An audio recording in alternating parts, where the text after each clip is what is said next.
I didn't just build the Daily Detox. The Daily Detox built me. We use AI to interpret the sales data.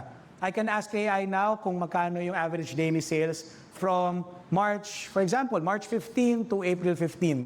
Ibibigay niya sa akin at an instant. In an instant. Pag tao yan, matagal. Next. Know your metrics. Know your metrics. Ang metrics nyo pag online ang business nyo, ano? Pag online, nagbebenta ka online, ano ang metrics mo? Lead generation. Kaya ka gumagawa ng ads para magkaroon ka ng leads, para may magtanong sa'yo, tapos sasagutin mo. Diba?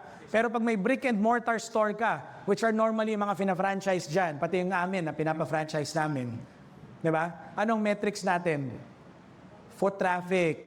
Yun ang metrics mo. Because a bad location can never be saved by good marketing. Mahirap lang sa amin from the admin standpoint kasi dalawang pinapatakbo namin. Online store, okay? So, thedailydetox.com.ph and yung offline store. Ayan, so yan yung mga pagkakamali natin na pinagdaanan po natin.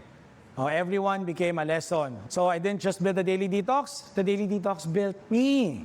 So, yun, those mistakes don't belong to me anymore. They belong to you, okay?